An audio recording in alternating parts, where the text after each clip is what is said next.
Fala pessoal, bem-vindos a mais uma análise aprofundada do nosso material. Hoje nós vamos dissecar passo a passo a anatomia de um acordo, entendendo exatamente como funciona a formação dos contratos sob a ótica do direito civil brasileiro. Para quem gosta de saber exatamente onde pisa na hora de fazer negócios e evitar dores de cabeça, essa nossa jornada vai ser fascinante.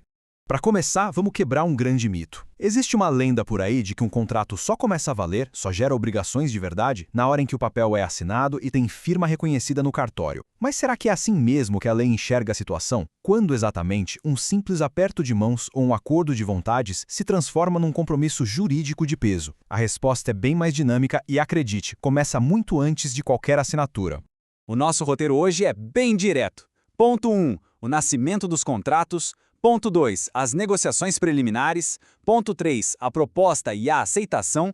4. Presentes versus ausentes. E, por fim, o ponto 5. Rumo ao contrato definitivo, certo? Vamos mergulhar nisso. Então, começando pelo ponto 1, o nascimento dos contratos. Basicamente, todo contrato nasce da autonomia privada. É a união de vontades que coincidem. Sem o mútuo consenso entre as partes, simplesmente não tem negócio. Se a gente traçar uma linha do tempo cronológica da formação de um acordo, dá para notar que o processo evolui em 4 fases distintas. Tudo começa nas negociações preliminares, avança para a proposta e aceitação, pode passar por um contrato preliminar e chega finalmente ao contrato definitivo. E o mais interessante é que existem deveres jurídicos orbitando o tempo todo ao redor de cada uma dessas fases. O que nos leva ao ponto 2, as negociações preliminares. Sabe aquele momento exato em que as partes começam a conversar? No direito, a gente chama essa fase de pontuação. Traduzindo do juridiquês, é simplesmente a fase das negociações preliminares. É hora das tratativas iniciais, daquelas conversas mais informais, trocas de e-mails para sondar um possível negócio, ou até mesmo a assinatura de uma carta de intenções. Até aqui, ainda não existe nenhuma oferta formalizada na mesa. Mas olha só, não é porque não tem contrato assinado que essa fase é uma terra sem lei. Imagina 2 grandes empresas discutindo uma possível fusão. O artigo 422 do Código Civil entra em cena consagrando o princípio da boa-fé objetiva. Pensa nisso como uma cola invisível governando o comportamento de todo mundo. Isso significa que já existem deveres de lealdade, sigilo e transparência logo de cara, mesmo durante aquelas conversas mais informais. E é por isso que precisamos levar qualquer tratativa muito a sério. Se rolar um abandono inesperado e sem justificativa de uma negociação que já estava super avançada, a lei vai agir. Por quê? Porque criar uma expectativa irreal faz a outra parte gastar dinheiro com preparativos ou até perder outras oportunidades no mercado. É a famosa perda de uma chance. A consequência direta disso é a responsabilidade civil.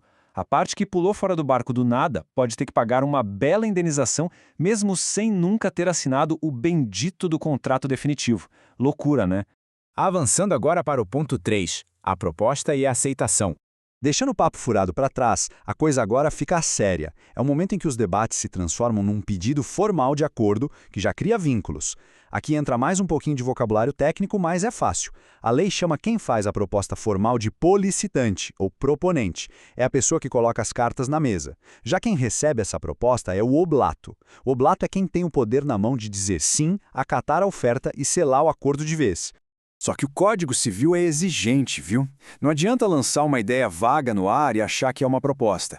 Para que a coisa tenha peso legal, a oferta precisa ter os elementos essenciais do negócio na ponta do lápis. Preço, quantidade, prazo.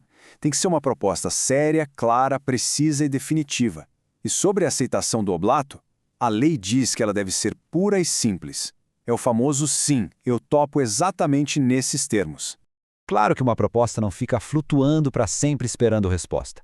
O artigo 428 lista exatamente quando essa validade acaba. Por exemplo, se a oferta é feita cara a cara por uma pessoa presente, sem um prazo definido, e não é aceita na hora, já era, perde a validade. Se for feita a alguém ausente e passar muito tempo sem retorno, também caduca. Ou então, se quem fez a proposta se arrepender e o aviso de cancelamento chegar antes ou junto com a oferta original, o jogo acaba antes de começar. Mas e se a pessoa que recebe a oferta responder com um "eu aceito, mas quero mudar o preço", ou então responder bem depois do prazo? Nesse caso, a lei encara isso como uma contraproposta. O que acontece na prática é uma inversão instantânea do jogo. O antigo oblato vira o novo proponente e a bola volta para o campo do outro lado. Tudo recomeça. Entrando agora no ponto 4, presentes versus ausentes. Isso traz uma diferença de logística muito importante para o direito, a formação de contratos entre presentes e ausentes. O contrato entre presentes acontece quando a comunicação é em tempo real, pode ser presencialmente numa sala de reunião ou até mesmo por ligação ou mensagem instantânea, onde o vai e vem de respostas é imediato. Já o contrato entre ausentes lida com o atraso. Imagina negociar algo por carta via correio tradicional. Existe um intervalo de tempo enorme entre enviar a proposta e receber a resposta. E para resolver esse problema do tempo nas negociações à distância, o Brasil adotou a famosa teoria da expedição. O pulo do gato aqui é o seguinte: o contrato não é fechado no dia em que o proponente abre a carta e lê a resposta. De jeito nenhum. O negócio é considerado fechado e selado no exato milissegundo em que a aceitação é expedida. Ou seja, colocou a resposta no correio e a enviou, negócio fechado. Só que o direito civil adora uma exceção, não é mesmo? O artigo 434 joga essa teoria da expedição pela janela em 3 situações. Primeiro, se quem mandou a aceitação se arrepender logo em seguida e der um jeito do cancelamento chegar antes ou junto com a carta original. Segundo, se o proponente avisou lá no começo que só considera o negócio fechado se ele de fato receber a resposta. E terceiro, se a resposta foi enviada, mas simplesmente não chegou dentro do prazo limite combinado. Nesses casos bem específicos, a regra inverte e o que vale é realmente o recebimento.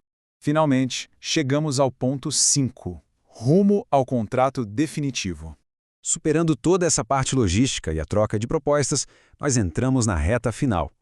Antes de partir para o documento final, as partes podem usar um artifício muito bom, chamado contrato preliminar, ou pactum de contraendo. É uma fase 100% opcional, mas que traz uma segurança gigantesca em operações grandes, como comprar uma fazenda ou uma fábrica. O contrato preliminar amarra as partes com as regras principais do negócio, mas sem precisar de toda aquela burocracia imediata, como ter que fazer uma escritura pública naquele exato momento.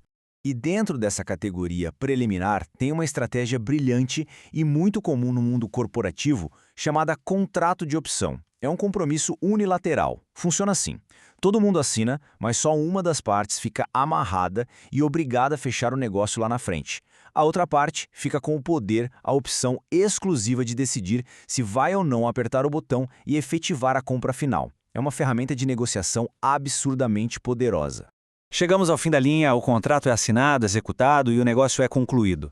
Mas fica aqui uma provocação final para pensarmos juntos.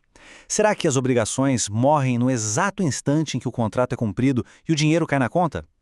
Lembra daquele princípio da boa-fé objetiva lá do comecinho? Pois é, a lei entende que vários deveres como o de sigilo, de não concorrência desleal e de lealdade continuam existindo de forma silenciosa muito tempo depois, na fase pós-contratual. O negócio de fato acabou, mas a relação de confiança exigida pelo direito, essa não se apaga tão fácil. Muito obrigado por acompanharem essa análise de hoje e até a próxima.